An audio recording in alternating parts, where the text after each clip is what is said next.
अगर आपकी उम्र आज के टाइम में 50 साल से ज्यादा है, या अगर आप एक ऐसे इंसान है जो अपने पेरेंट्स के रिटायरमेंट के बारे में सोच रहे हैं, तो ये पूरी वीडियो आपके लिए बहुत ज्यादा इंपॉर्टेंट होने वाली है, जरूरी होने वाली है। मैं आपको ये नहीं बोलूंगा वीडियो वॉच करिए, ये आपको वीडियो जरूर वॉच करना चाहिए पूरा का पूरा, क्योंकि इस पूरे वीडियो के अंदर मैं सीनियर सिटीजन को लेकर बात करने वाला हूं। आज के टाइम में ना एक बहुत बड़ा मिथ फैल चुका है कि सीनियर सिटीजन के लिए केवल एफडी सबसे बेस्ट है, फिक्स्ड डिपॉजिट सबसे बेस्ट ऑप्शन है पैसा इन्वेस्ट करने के लिए, क्योंकि एफडी के अंदर में आपको बहुत ज्यादा सेफ्टी मिलती है। आपको एक फिक्स्ड अमाउंट मिलता है फिक्स्ड डेट के बाद, मतलब एक मैच्योरिटी डेट होता है, उसके बाद आपको एक फिक्स्ड अमाउंट मिल जाता है आपके बैंक अकाउंट में। इसीलिए बोला जाता है कि सीनियर सिटीजन को केवल एफडी के अंदर पैसा पार करना चाहिए, बट ये सबसे बड़ा मिथ है, क्योंकि आज के टाइम में ऐसे बहुत सारे म्यूचुअल फंड्स हैं जो एफडी के मुकाबले लाख गुना ज्यादा अच्छे हैं। अब देखिए, अगर आप एफडी के अंदर पैसा पार्क करते हैं तो इन्फ्लेशन आपके पैसे को खाता है, तो 10 साल 15 साल तक अगर आप पैसा पार्क भी कर रहे हैं, अगर आप सीनियर सिटीजन है, तो कोई फायदा नहीं होने वाला है। बट अगर आपने कुछ ऐसे म्यूचुअल फंड को चूज कर लिया जो आपको एफडी के मुकाबले ज्यादा रिटर्न भी लाके दे रहे हैं, जिससे आप इन्फ्लेशन को आसानी से बीट कर पा रहे हैं, एंड सबसे इंपॉर्टेंट आपको एफडी जितना ही सेफ्टी मिलने वाला है उन म्यूचुअल फंड के अंदर। आज इस पूरे वीडियो के अंदर हम उन्हीं म्यूचुअल फंड्स के बारे में बात करने वाले हैं जो सीनियर सिटीजन के लिए परफेक्ट म्यूचुअल फंड है। तो अगर आप आज के टाइम में कंफ्यूज हैं कि आपको कौन से म्यूचुअल फंड को अपने पोर्टफोलियो में रखना चाहिए बतौर सीनियर सिटीजन, तो इस पूरे वीडियो को एंड तक वॉच करिएगा, क्योंकि सीनियर सिटीजन के लिए रिटर्न ज्यादा मैटर नहीं करता है, पीस ऑफ माइंड ज्यादा मैटर करता है। अब देखिए, सीनियर सिटीजन के 3 प्राइमरी गोल्स होते हैं। पहले का नाम है कैपिटल प्रोटेक्शन। अब देखिए, सीनियर सिटीजन जो होते हैं ना, जिनकी एज 45 साल से ज्यादा है, 50 साल से ज्यादा है, इनका मेन फोकस होता है, प्राइमरी फोकस होता है कि कैपिटल को बचा के रखना है। क्योंकि जो यंग लोग होते हैं ना, वो ज्यादा रिस्क ले पाते हैं क्योंकि उनके पास टाइम बहुत ज्यादा होता है, बट बतौर सीनियर सिटीजन इनके पास टाइम बहुत कम होता है, इसीलिए इनका ज्यादा फोकस होता है कि कैपिटल को बचा के रखा जाए, बहुत ही कम रिस्क लिया जाए। दूसरा गोल होता है स्टेबल मंथली इनकम। अब देखिए, सीनियर सिटीजन का ज्यादा फोकस होता है मंथली इनकम के ऊपर, कि ताकि उनको हर महीने पैसा आता रहे जिसको वो यूज कर पाए आसानी से, क्योंकि रिटायरमेंट के बाद यही करना होता है, पैसे को आप अच्छे से यूज कर पाए। आपको ज्यादा रिस्क नहीं लेना है, आपको ऐसे जगह पैसे को इन्वेस्ट करना है जहां से मेरे को मंथली इनकम आ पाए। एंड तीसरा गोल होता है मिनिमम ग्रोथ। अब देखिए, जो सीनियर सिटीजन होते हैं उनको ज्यादा ग्रोथ की जरूरत नहीं होती है, ज्यादा रिटर्न की जरूरत नहीं होती है, वो एक नॉर्मल ग्रोथ की उम्मीद करते हैं कि भाई साहब मैं इन्फ्लेशन को बीट कर पाऊं, कि इन्फ्लेशन मेरे पैसे को ना खा पाए। जो 6% का रिटर्न है ना, उससे मेरे को ज्यादा रिटर्न मिल पाए। अगर हम इन्फ्लेशन को बीट कर पा रहे हैं आसानी से ना, इसका मतलब मैंने परफेक्ट जगह पे पैसा इन्वेस्ट करके रखा हुआ है। तो ये 3 मेजर प्राइमरी गोल्स होते हैं जो कि हर एक सीनियर सिटीजन को जरूर फॉलो करना चाहिए। एक बात का ध्यान रखिएगा, अगर आपने ज्यादा पैसा इक्विटी में इन्वेस्ट कर दिया तो रिस्क आपके लिए बहुत ज्यादा बढ़ जाएगा। अगर आपने डेट के अंदर ज्यादा पैसा इन्वेस्ट कर दिया तो आपके लिए बहुत ज्यादा मुश्किल हो जाएगा इन्फ्लेशन को बीट करना। तो हमें कॉम्बिनेशन लेके चलना पड़ता है इक्विटी और डेट का। ज्यादा पैसा आपको डेट वाले ऑप्शन में इन्वेस्ट करना पड़ता है, एंड कुछ पैसा आपको इक्विटी में इन्वेस्ट करना पड़ता है, ताकि आप इन्फ्लेशन को आसानी से बीट कर पाए। तो अब हम बात करने वाले हैं उन बेस्ट म्यूचुअल फंड्स के बारे में जो केवल सीनियर सिटीजन के लिए बनाए गए हैं। अगर आप एक सीनियर सिटीजन हैं या अपने आप पेरेंट्स के लिए पैसा इन्वेस्ट करना चाहते हैं, तो आप इन फंड्स की तरफ देख सकते हैं। सबसे पहला और इंपॉर्टेंट म्यूचुअल फंड है कंजर्वेटिव हाइब्रिड म्यूचुअल फंड, जो कि सीनियर सिटीजन के लिए एक परफेक्ट म्यूचुअल फंड की कैटेगरी होती है। अब देखिए, हाइब्रिड फंड में ना 2 कैटेगरी पाई जाती है, एग्रेसिव और कंजर्वेटिव। जो एग्रेसिव हाइब्रिड फंड होते हैं ना, वो बहुत ज्यादा रिस्की होते हैं। वो लंबे टाइम के अंदर में भले ही आपको ज्यादा रिटर्न लाके देते हैं, बट शॉर्ट टर्म के अंदर में बहुत ज्यादा वोलेटाइल होते हैं। वो केवल एग्रेसिव इन्वेस्टर के लिए या जिनकी एज कम है उनके लिए एग्रेसिव हाइब्रिड फंड बनाया गया है। बट अगर बात करूं मैं कंजर्वेटिव हाइब्रिड फंड की, तो ये उनके लिए बनाया गया है जो रिस्क बिल्कुल भी नहीं लेना चाहते हैं,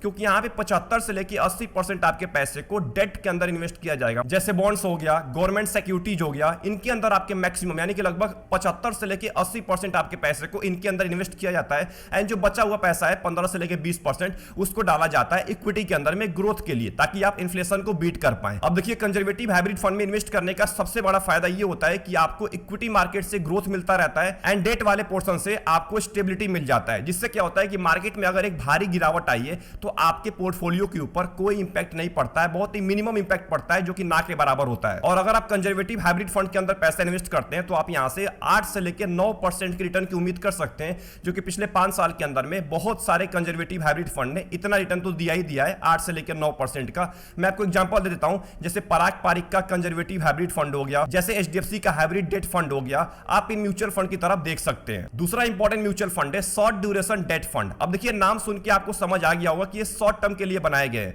ये उन बॉन्ड्स के अंदर आपके पैसों को इन्वेस्ट कर रहे होते हैं जिनकी मैच्योरिटी 1 साल से लेकर 3 साल के बीच में होती है। मतलब यहां पे रिस्क ना के बराबर होता है, बट लिक्विडिटी बहुत ज्यादा हाई होती है। आप जब चाहे तब पैसा यहां से विड्रॉल कर सकते हैं, क्योंकि मैच्योरिटी केवल 1 साल से लेकर 3 साल के बीच में होती है। ये एफडी के मुकाबले आपको बढ़िया रिटर्न दे सकते हैं। यहां पे आप 7 से से लेके 8% की रिटर्न की उम्मीद कर सकते हैं, जो कि बहुत ज्यादा प्रेडिक्टेबल होता है एंड बहुत ज्यादा स्टेबल होता है। अगर बात करूं मैं म्यूचुअल फंड्स की, तो मैं आपको एग्जांपल दे देता हूं। HDFC short term debt fund हो गया, ICC prudential short term debt fund हो गया, या Nippon India short term debt fund हो गया। आप इनके अंदर पैसा इन्वेस्ट करने के बारे में सोच सकते हैं। तीसरी इंपॉर्टेंट कैटेगरी है बैलेंस्ड एडवांटेज फंड की। अब देखिए, नाम सुन के आपको समझ में आ गया होगा कि आपके पैसे को बहुत ज्यादा बैलेंस तरीके से इन्वेस्ट किया जाएगा। यहां पे ऑटोमेटिकली आपके पैसे को इक्विटी और डेट में एडजस्ट किया जाता है। मतलब अगर मार्केट ऑल टाइम हाई पे, तो आपके ज्यादातर पैसे को डेट के अंदर इन्वेस्ट किया जाएगा। अगर मार्केट अपने लो पे और ऐसा दिख रहा है कि इक्विटी मार्केट में अपॉर्चुनिटी आने वाली है, तो आपके ज्यादा पैसे को इक्विटी में इन्वेस्ट किया जाता है। इसीलिए मैंने आपको पहले ही बोल दिया है, यहां पे आपके पैसे को ऑटोमेटिकली एडजस्ट किया जाता है, जिससे फायदा ये होता है कि आपको गिरावट कम देखने को मिलता है और रिटर्न भी आपको अच्छा खासा मिल पाता है। यहां पे आप लगभग 9 से लेकर 10% की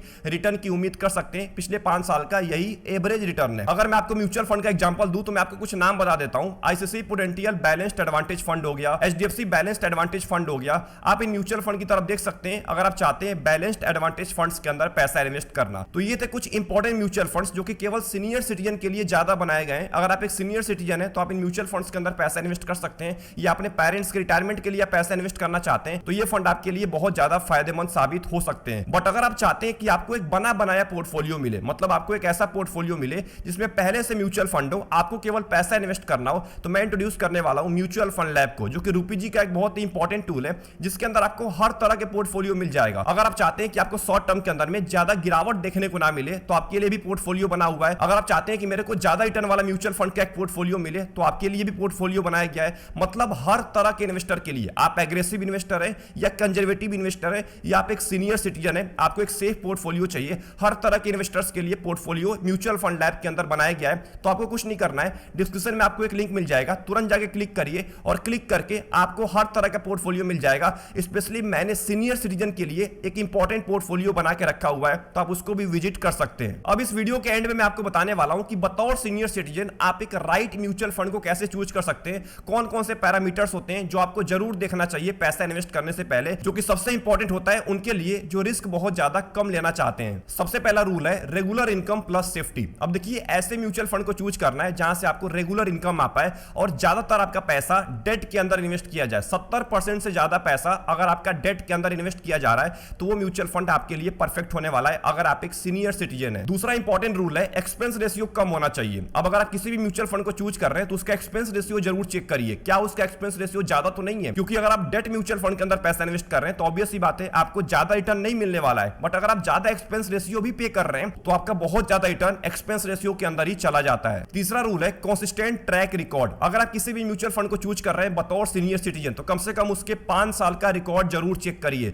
कि पिछले 5 साल के अंदर में उस फंड ने कैसा परफॉर्मेंस दिया है। अगर आप इक्विटी म्यूचुअल फंड के अंदर भी पैसा इन्वेस्ट कर रहे हैं सारा का सारा, तो वहां पे भी आपको ध्यान रखना है 5 साल का कम से कम आपके पास डेटा होना चाहिए उस पर्टिकुलर म्यूचुअल फंड का। अगर उस म्यूचुअल फंड का केवल 1 साल या 2 साल का डेटा है, तो आप उस म्यूचुअल फंड में इन्वेस्ट करने से बचिए। एंड जो आखिरी रूल है SW का ऑप्शन जरूर चेक करिए। अब देखिए, जो सीनियर सिटीजन होते हैं वो क्या चाहते हैं कि मेरे को मंथली इनकम आता रहे, जहां पे भी वो पैसा इन्वेस्ट करें वहां से हर महीने उनके पास पैसा आता रहे, ताकि उनको कोई परेशानी ना हो रिटायरमेंट के बाद। अब इसके लिए आपको चेक करना है, अगर आप किसी भी म्यूचुअल फंड के अंदर पैसा इन्वेस्ट कर रहे हैं, तो उसके अंदर SWP का ऑप्शन होना चाहिए, ताकि आप मंथली इनकम वहां से निकाल पाए। तो ये कुछ इंपॉर्टेंट रूल्स थे जो आपको जरूर फॉलो करना है अगर आप एक सीनियर सिटीजन है या अपने पेरेंट्स के लिए पैसा इन्वेस्ट कर रहे हैं, तो ये चीजें आपके म्यूचुअल फंड्स के अंदर जरूर होनी चाहिए। तो आई होप आपको ये पूरी वीडियो पसंद आई होगी। जो भी मैंने आपको बताया इस पूरे वीडियो के अंदर, आई होप आपको समझ में आ गया होगा। अगर कोई भी डाउट चल रहा है आपके अंदर, अगर कुछ भी डाउट चल रहा है म्यूचुअल फंड को लेके या कहां पे इन्वेस्ट करना चाहिए, आपका म्यूचुअल फंड क्या है, उसमें क्या परेशानी है, अगर कोई भी डाउट चल रहा है आपको, तो आप कमेंट बॉक्स खाली पड़ा हुआ है, टाइप करना मत भूलिएगा। एंड सबसे इंपॉर्टेंट, अगर आपको बना बनाया पोर्टफोलियो चाहिए,